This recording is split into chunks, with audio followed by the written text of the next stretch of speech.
Hello, everyone, and welcome to another episode of Integrity Matters by Turnitin. My name is Chooks, and with me in the house today, exploring, moving away from grades and looking at evaluative thinking in the design of formative assessment, is Dr. Lis Conde from the Victoria Academy of Teaching and Leadership. Hello, Liz. Thank you for the invitation, Tukes. You're very welcome. Very pleased to have you today. Before we begin, what we do often is just to get a sense of your background, what you do, and what excites you about the work you do with the Victoria Academy of Teaching and Leadership. It is an exciting time in education. I think starting off that is important. And I'm a learning designer. I've been a learning designer for a long time. And what is exciting about the work that I'm doing there is that the purpose and objective of all schools and the department as a whole is to enhance the well-being and learning outcomes of students across Victoria. So just helping and hopefully having an impact in the lives of young people today. And I can't think of any more wholesome work than that, Tooks. And the truth is that it's exciting because it aligns very well to my line of research. Um, and it's challenging to the research that I've done as well. I did done a whole bunch of research into pedagogical beliefs, and that is the idea that teachers have beliefs, mindsets, attitudes, values that underpin what they do with students in the classroom. So it is the beliefs that guide your teaching practice. So it's really important and really difficult because most people don't know what they believe. And so my research can be summarized, if I can, in just a couple sentences. And it's about finding ways to make your beliefs, the beliefs that guide your teaching practice, make create awareness for you about why you do the things that you do in the classroom as a way or launching pad to enhance the professional development of you as an educator. And if you understand why you do the things that you do, you'll be motivated to actually do things differently. That's the hypothesis. And so there's a lot of research that says that if you actually help educators understand and create that awareness there first, then there's more willingness for them to actually integrate educational technology in their teaching practice. Excellent. Thank you for that really in-depth introduction into your background and what you do at the Victoria Academy of Teaching and leadership. Today, like we're exploring evaluative thinking, looking at how we can move away from grades and look at more how we design formative assessment. So, for anyone who's joining on the call, I think it's best to just start by describing or getting a sense of what evaluative thinking is, what this means for design of courses and particularly assessments. I love this idea of evaluative thinking because it is a disciplined approach to inquiry and reflective practice that helps make that helps people make sound judgments using good evidence as a matter of habit. It's about using evidence to make judgments, but as a habit. So that part of creating habits is it's really fascinating for me for from a learning design perspective because if you consider the idea, evaluative thinking is sort of a competence um, that in, involves helping practitioners use cues in their environment to know um, that what you are trying to do in your daily practice is working or is not working. And if it's not working, how can you actually refine what you're doing to make it work? So, evaluative thinking is this idea, it's competence to help people develop the habit of self assessing themselves in practice, right? And so it's really a powerful sort of concept because it allows for this idea of continuous improvement, right? Continuous refinement. And if I can give you some examples of evaluative thinking from a leadership perspective, which is what I'm involved in at the moment. If you have a leader in a school that's trying to involve uh, people around certain actions to improve learning outcomes, let's say, right? An evaluative thinking approach is using um, cues, and they don't have to use, and cues don't mean data particularly. It's about understanding how people around you are reacting to the things that you're doing. So um, it's about reading their body language. It's about reading the kind of questions that they're asking, the kind of language they're using to talk about your idea. So in leadership, some of the evaluative thinking, um, questions that you can be focusing on a daily basis is, can I articulate the actions that I want people to get involved in? Can my team articulate the actions? Are my team able to collaborate around these actions? And if so, how can I know that that collaboration is being good? Right. But it's fabulous because if you think about it, evaluative thinking um, is it's highly related to professional learning, but it can be expanded to almost every other industry.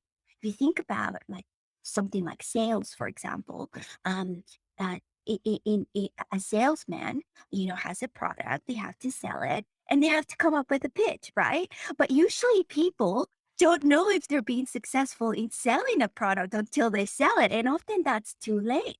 So what the salesman can do is develop this evaluative thinking approach and say, well, all right. How are people reacting to the pitch? Are they crossing their arms? Are they asking questions about it? Am I getting a lot of calls? Um, what kind of facial expressions are they using when reacting to our pitch? It's just creating the habit of using your environment to tell you, hey, you need to improve what you're doing, and here are ideas about how to do that. What is very interesting about what you just explained is the idea of evaluative thinking working with cues. And you know from experience that designing assessments becomes a lot of work if you're going to involve and inculcate all of that.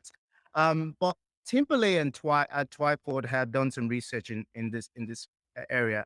But for anyone who's watching, I want you to give a quick summary of what their research is about and how we can make their research practical in our day-to-day activities. So let me give you a little bit of in a nutshell, what the research says, and then I'm going to give you some practical tips to apply this concept, right? So, I think it was in 2019, the Department of Education hired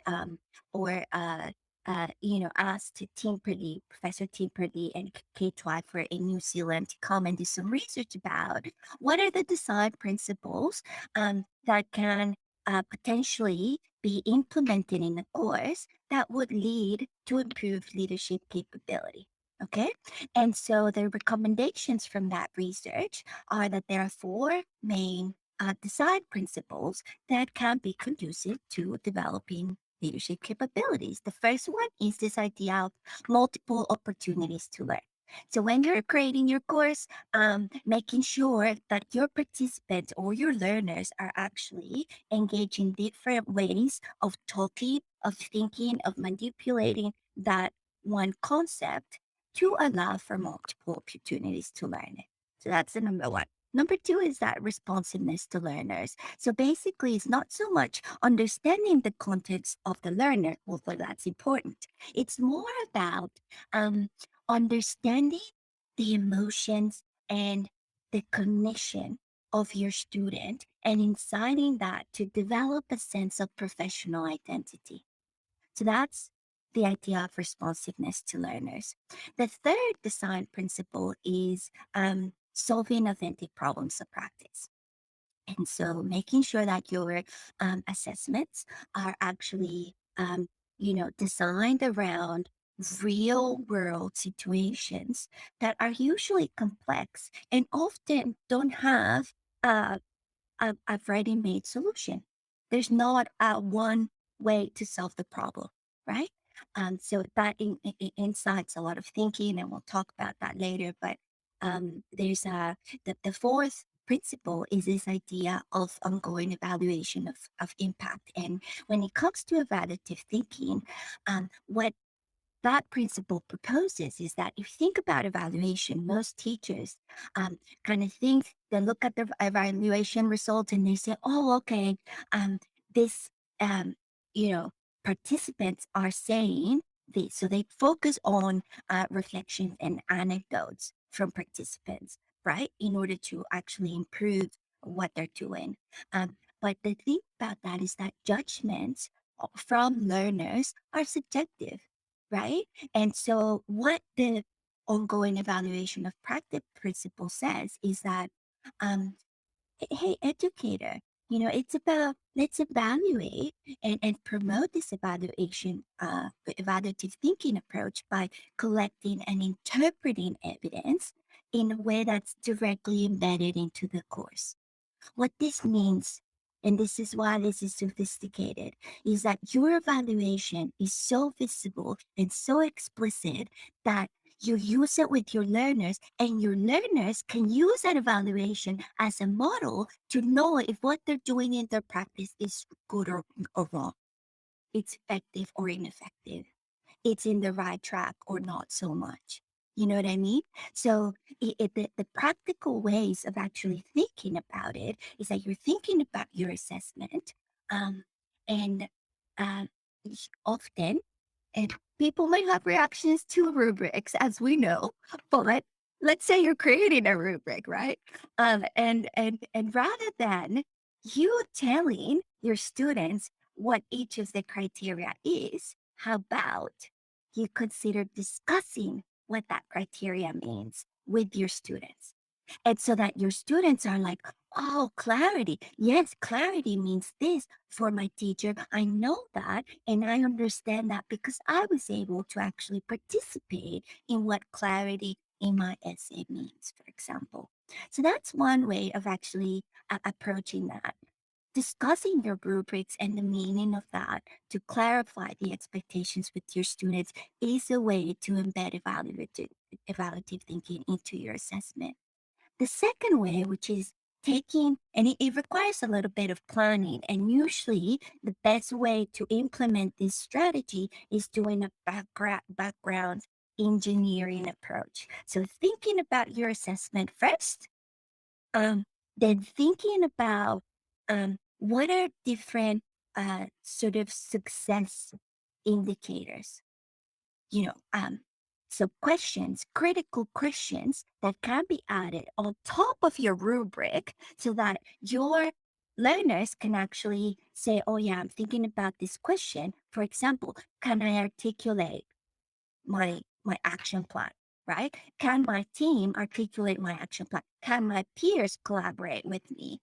If you actually present those critical questions as sort of success indicators right from the start, then that's another way of embedding evaluative thinking. And once you have your assessment there, then you can go back and actually develop a course that not so much focuses on the assessment, but can actually support the development of the skills and the mindsets that you need to help those students succeed. Very, it's really very. I'll use the word controversial because I know it's a bit of a challenge when it comes to rubrics and rubric design with assessment. But I think what I did take from that is thinking about getting the students' involvement in actually creating the rubrics and getting that level of clarity in what the different items are. A big aspect of evaluative thinking, like you've mentioned, is creating assessments that don't just have one direct answer to it.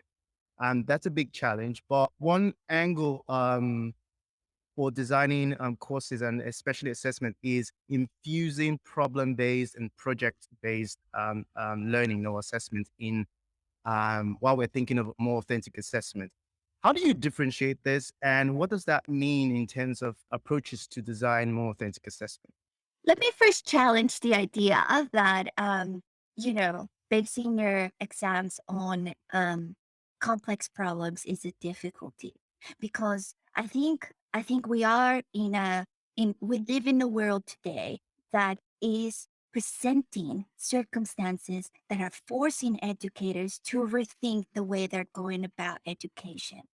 So if you think about, I've been particularly um, fascinated by the research of Valerie Hammond, for example, and she has some design principles that she has developed to sort of shape the school of the future. Um, and so her thinking is around what is the purpose of education? Um, and the purpose of education is to create citizens and adults that can actually respond to the world we live in, right? And if you think about the world that we live in, it's a world where there's pandemics disrupting everything, where there's technology disrupting everything, where there's war disrupting everything, where there's economical problems, problems of equality, problems of equity, all kinds. All of this, the world itself presents complex problems, and our students need to live in this world, right? So Valerie Harnan is very centered on this idea of futures thinking as a competence that can be fostered in educators so that they can develop a curriculum and implement a curriculum that doesn't just respond to the world that we're living today, but that better yet responds to the world that our students will be living in, right? So it's this competence of, all right, let's think about 10 years ahead of now. And that's a difficult thing. But because the world is complex and our students need to live in it, the idea of problem and project based learning, if we really delve deep into that, that can be a way of presenting a served assessment that perhaps we can think about it assessments that have a greater purpose. Okay, so like if you think about some of those complex problems, environmental sustainability, technological disruption, the idea of ethical leadership, to live in a dynamic world. What problem based and project based learning do is that you can pick a purposeful, complex problem and sort of create a situation in which your students are pulling together the language, the terminology, the technical skills, the transferable skills, and collaborating together on in the case of problem-based learning, on a complex problem that requires you to focus on how am I going to solve this problem. So the focus of problem-based learning is on the process, and to actually, in the emphasis is on peer assessment, right? And the difference between that and project-based learning is that project-based learning still you can present a complex, purposeful problem. But what that guides you to do is it guides you to create a setup where your students are collaborating and to create a tangible solution, usually a prototype, a program, um, uh, a product. So there's very subtle differences, but I think it is important to actually think about more active ways to actually develop more adaptive skills. Yeah, I think you sort of answered my next question, which is regards to how does problem-based learning help to foster skills and mindsets for learners in a particular subject matter. If you can maybe do a little bit of an extended explanation of how this works, I think this will give educators a good idea of how working in different subject matters, they can infuse problem-based learning towards fostering skills and mindsets for learners. The definition, Vivian Robinson, and I forgot her name before, but Vivian Robinson defines problem as a gap between our current and our desired state of affairs. So whenever there's a gap somewhere, that could be a potential problem that you can use with your students in your subject matter area, right? It's all about identifying that gap and then setting up a situation in which your students are presented with this problem. They understand that the problem is complex and it doesn't have a solution. And so, what they will inevitably do is um, especially if it has a purpose. And there's a lot of really good examples at the moment around students having to think outside the box and actually think of situations that have a purpose. You know, like for example, how do we actually things with fires in Australia, for example. If you're an engineer, let's talk about STEM, right? If you're in an engineering class and you want students to sort of think about an innovative solution, then one of the purposeful problems I could present that it's very current is the fact that there are so many fires in Australia. Um, that's a problem. What is the solution? Right? Mm, So if my student sees the purpose, then what problem-based learning says is to present it, to set up a situation where they can collaborate with each other and they can constantly be discussing. But what they're doing through it is they are doing research on it. They're learning the language, they're learning the terminology, they're learning about different ways to approach the problem. They're discussing it with with each other as to how that problem can work out. Um, and I don't mean to say that it is a simple proposition, right? It just like everything in teaching, different students and different teachers will approach things differently. But the thing about problem-based learning is that, usually when assessments are designed around it, often there is no focus as to what the process for solving that problem is. So there's no actual shape or structure as to how students are meant to go about it. And that can be huge and overwhelming sometimes. So maybe providing some tips, creating a framework, or having students actually apply a framework that is relevant in your subject matter can be a potential avenue to sort of ease that anxiety. But the second thing is that you're solving a complex problem, just thinking about it and coming up with different solutions, right? So you're using the language, you're using the thought process. The thought process can actually support the mindsets that you need to have as a scientist, as a programmer, as a lawyer, as a marketing specialist. In thinking about just one problem, right? You're actually putting together all a combination of skills, knowledge, capabilities, mindsets, dispositions into what potentially could, hopefully, be developed into more adaptive expertise, right? mm. That can help your students better react to the different complexities of living life. Because human life is complex, you know? Thanks for listening. This concludes part 1 of our conversation. Please join us again for part 2.